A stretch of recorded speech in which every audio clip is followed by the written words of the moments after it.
If you only know how to behave, you're just a domesticated house cat or a lap dog. Yeah.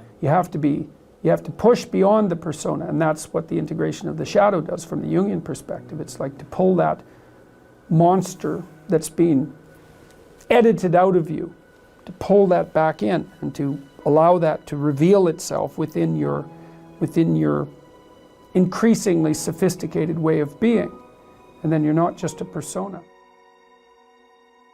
You can't escape from your persona unless you can say no. Here's an example from popular culture. In the Harry Potter series, Harry Potter's obviously the hero of the story, but he's touched by malevolence, right? The only reason he can stand up against evil is because there's some evil in him that he's incorporated, essentially. Well, that's exactly right. And the persona, if you're a persona, then you're an obedient citizen. But the problem with being an obedient citizen is that if the society tells you to march the Jews off to the death camp, for example, and you're obedient, then that's what you'll do. And it isn't like society is civilized and then all of a sudden you're performing some act of atrocity. That isn't how it works. It's like you're obedient citizen and then you're asked to violate your conscience a little bit. Yeah. And you have to, because you don't have anything other than that persona. And that's obedience. And so a little more obedience is demanded, and you say, okay, well, and then you're a little bent, because the society is becoming a little bent, and then you're a little weaker. And then you're asked to violate your conscience a little bit more, and you think, well, there's a little less of me, and the pressure's on a little more, and I could have said no before, but I didn't. So you say yes again, then you say yes again, and then you have a society where 1/3 of the population is informing on the other 2/3. It's hell. It's like, well, so how do you say no? Well, that's the shadow. It's like, and the reason that the video I did about Bill C-16 and its compelled speech provisions went viral was because I said no. I didn't say it casually. What I meant was, there isn't anything that you can do to me that I can imagine that will force me to utter the words that you want me to utter. Nothing. And I meant it. And when I made the video, I think people could actually tell that I meant it. And so I took this abstract problem and made it concrete. I said, no, that's not happening.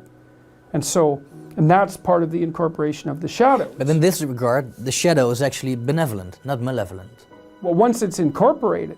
Yeah, well, that's the thing. Yeah. And I don't know what to make of that in its entirety, because it sort of means that it means something like, because one of the old metaphysical problems is, why would God allow evil into the world? I think, well, maybe God didn't allow evil into the world. Maybe God allowed the possibility of evil into the world. That's different. And maybe the world with the possibility of evil is actually a better world than the world without the possibility of evil.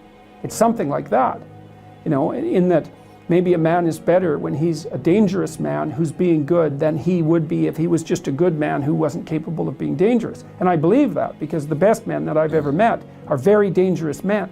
You don't mess with them. So, and you know that as soon as you meet them. Do you think weak men can be virtuous? No. Because I think that when you're weak, let's say that signals that you don't have the options to sin. Right. Which is something that creates resentment, and resentment creates corruption. Mm-hmm. So in this sequence, do you think that someone without teeth or without the options to sin can be good? See, that's a real theological question, right? Because the question you're asking is, and this is tied up with the idea of free will and evil. Can a person who doesn't have the option to be evil be good? And I would say no.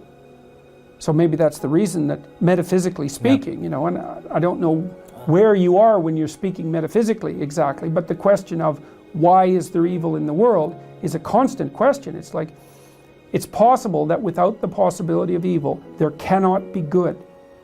Good requires the possibility of evil. And maybe good is so good that the fact that it requires the possibility of evil is acceptable. Maybe it's even desirable. I mean, you kind of end up on the edge of your knowledge when talking about such things, but it seems to me to be right. Yeah. And it seems to be right in a lived sense, like I met Jocko Willink. He's a good example. I mean, Willink was the commander in Ramada, I think, and you can say what you want about American military involvement. It has nothing to do with that, really. Not at this level of analysis. He's a tough guy.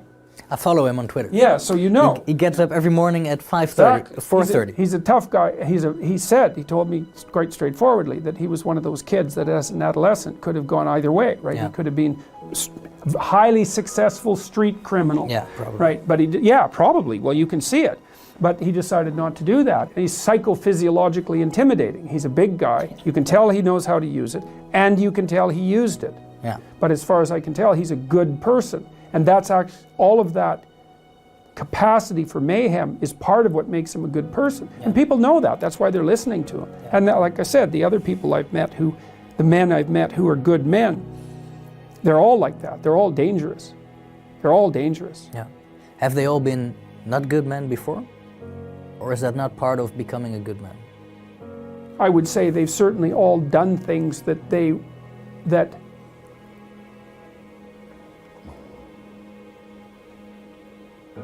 well, you know, adolescents break rules, right? And healthy adolescents break rules. And so then the question is, well, how extreme does the rule breaking become?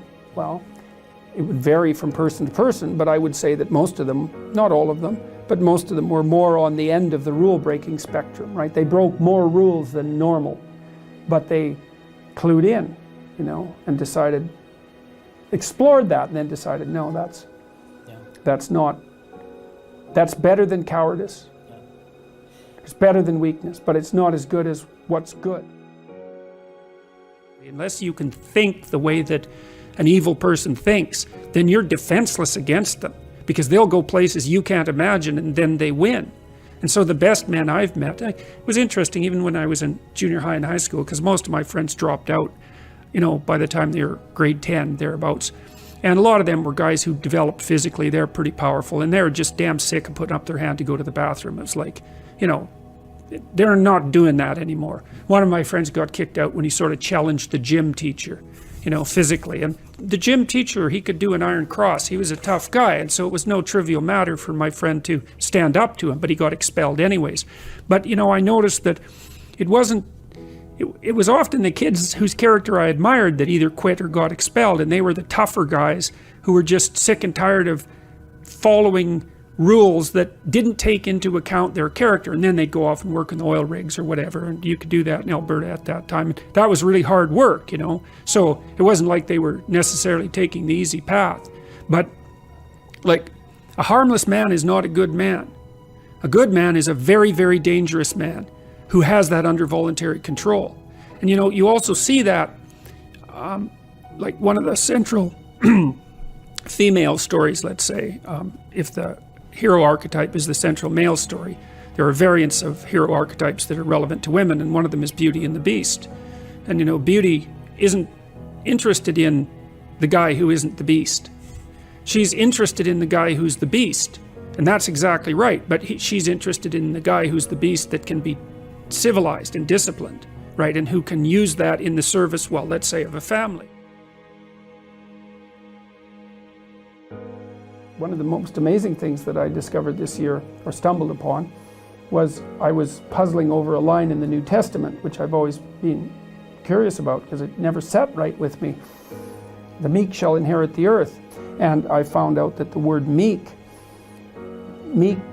either doesn't mean now what it meant when people first translated the text, or it was a mistranslation, either way. But because meek sounds like powerless and harmless, it's something like that, right? But what meek actually means, it's the derivation of a word, it's the translation of a word that meant something more like those who have swords and know how to use them but keep them sheathed. I thought, oh yes, that's exactly it. The world, those who have swords and know how to use them but choose to keep them sheathed will inherit the world. It's like, yes, exactly right, exactly right.